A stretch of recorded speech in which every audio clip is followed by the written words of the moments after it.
Okay, part 2 of the event. So, di ba remember kanina, we already solved na for the area of one heptagon. And we've already solved na that problem. Now, let's see if we can do something else. Now, we've already solved na for the area. If you want to see how to solve for the area, you may need to watch the previous video first before we move on to this one. Part 2 na to. You need to watch part 1 muna, ha? I don't need to recap, baka mali mo overload yung video ko. Okay? Now, let's continue. Now that we got the area of the base, we can now get the surface area. Can we now get the surface area? And the answer is, yes, we can. How? First, di ba remember yung base na kinuha namin? Di ba remember ito yung heptagon? We know that the total area is 36.25. Nakita mo to, di ba? We know that that's the 30. We know we summed everything here. Kasi po ganito yun. We summed up everything from here. 8, 17, 13, and then 6.25. We should get 36.25. Either way works. This is another way such that if you were to part the shape in a different pattern. But if you want to try, sige nga. Pero I won't show it to you here. Unless you try it on your own. So you should get 36.25 square feet. Which pertains to the area of one heptagon. Kaya lang, we're still not yet done yet. Kasi po, remember, that's just only the heptagons. But what about the other faces? You know naman our goal for the surface area of a heptagonal prism, our goal is to have 9 faces. Kaya naman, hindi sapat. We only got 2 faces pa naman, di ba? Kasi po, we know that there's another heptagon that is congruent with another. So therefore, you're gonna have to multiply that by 2. Di ba? So you should get 72.5 if you were to multiply that by 2. So hindi siya sapat. So you need to get the other 7. Now, how do you get the other 7? Look back at the figure. So as we look back at the figure, we see the 4 feet that pertains to the depth or the height of the figure or the third dimension of that figure of the base. So this one that you see here, there's a height of 4 feet. Now all we need to do is to get everything that you see here and multiply that by 4. So ganito yung proseso. Actually, there's a shortcut on how you can do this. You can just get the perimeter of the base and then multiply it with the third dimension. Kung tinay mo to, that should deliberately work. Okay? Let's see if it will work that way. So, di ba remember this one is 2 feet, di ba? Kasi mo, because of the isosceles marks. So, 2 plus 2 plus 2, 6, 9, 9. So, 9 and 9 plus 3 plus 8 plus 5. 9 plus 3, 1 half. That's 12 and 1 half. 12 and 1 half plus 8 and 1 half. 12 plus 8 is 20. So, 21 and 1 half. And 25 and 1 fourth. 21 plus 5 fourths. That's 26. 26 and 1 fourth. So, 26 and 1 fourth ang perimeter. And then 26 and 1 fourth times 4, which is the depth.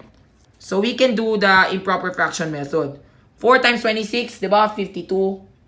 So, that should be, ano yun? Table of 13. Di ba? You remember 13 times 8? 104. So, 105 over 4 times 4 over 1. So, therefore, ang perimeter ay 105. 105 feet. Okay? So, that is the total surface area. Okay? So, and then what I did here is, ganito yung ginawa ko, step by step. So, ganito yun. Rectangle 1, that's the formula 2 times 4. One of the rectangles there. However, there's another rectangle whose face is congruent also. So, therefore, ginawa ko to at the same time. So, yun. Actually, there are 3 pala. So, actually, you can do it the shortcut way, which is this one. 2 times 4, which is the area of 1 square, whose area is 8 square centimeters, times 3, because there are 3 faces that has the same area. So, tama, you should get 24.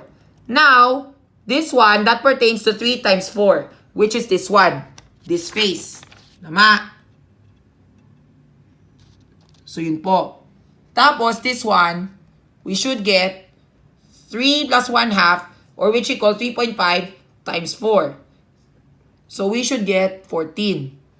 And then, that will be 20. Then the 6th one, that's 21, because of 5 and 1 fourth times 4. Tama ba? Yes. So, ganyan. Okay? And then the last one, the 8 and 1 half times 4. So, we should get 34. And when we sum this up all together, di ba remember, ang total perimeter namin ay 105. So, I try to click sum.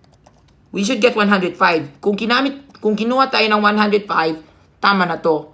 So, we should get unto the 7 rectangles. And then, tama, we should get 105.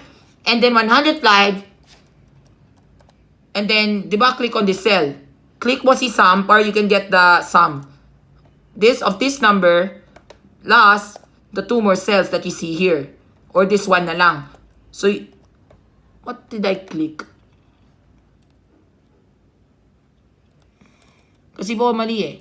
Wait lang ha. I'll be back.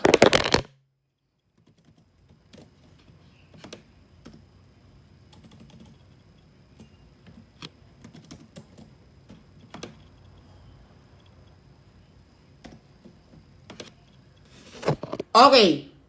Sorry. Because I got distracted. I can't hold the phone and work at the same time. So, ganito yun. Okay? So, I click this one. Sinam ko yung dalawa.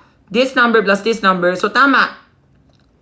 Yun yung total surface area. Ang total surface area ng heptagonal prism ay 177.5 square feet. Okay? So, ganon.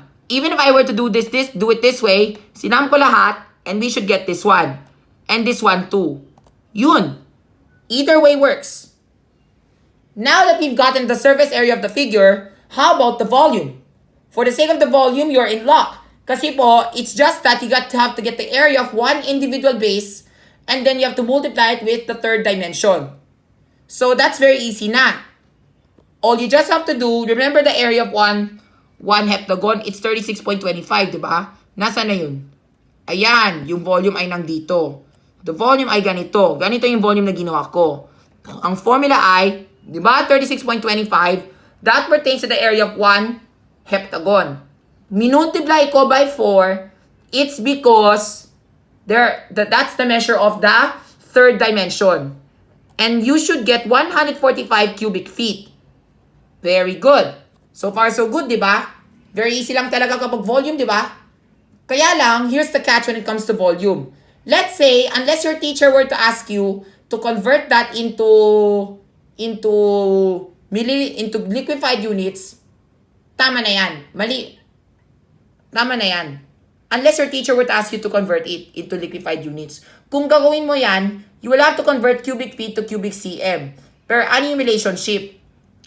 First, we need to convert that into cubic inches because we know the relationship of inches to cm, di ba? So, ganito yun. First, we have 1 cubic feet.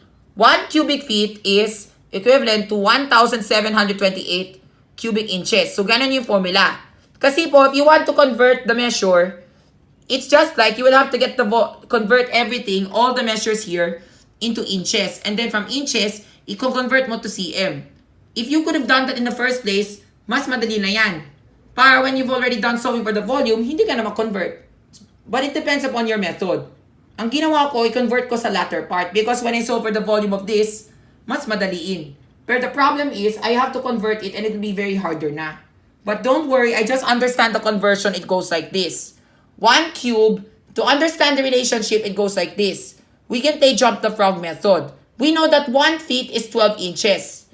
But 1 cube feet, you square the number. 1 cube is just 1. Because 1 times 1 times 1 is just simply 1 thanks to the identity property of multiplication. Now, for 12 cube, di ba remember ito yun? 12 cube. Because 1 feet is equivalent to 12 inches. So 12 cube so that you can get 1,728 cubic inches. Now, based on the answer that we have here, which is 145 cubic feet, we will have to multiply it with this cube with the reference. We should get the product of both, and we should get 250,560 cubic inches. Now, from inches, we're gonna have to convert that to centimeters. So, ganito po yung proseso.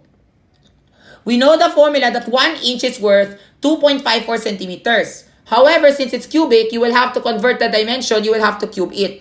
So, 1 cube is just 1. Now, what about the 2.54 cube? Ganito po yung formula na ginawa ko.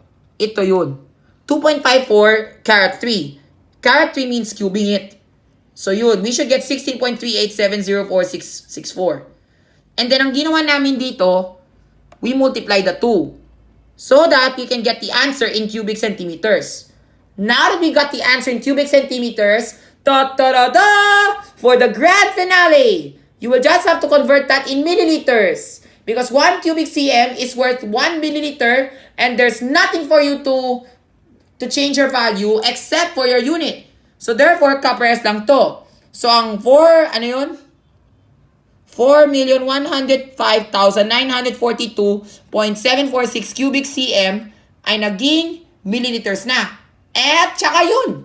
That's how you play the game of surface area and volume of the heptagonal prism. Leave a like if you do like this video. At tsaka dapat, if you haven't seen what I did in the first place, please watch the part 1 muna ha. Thank you and God bless.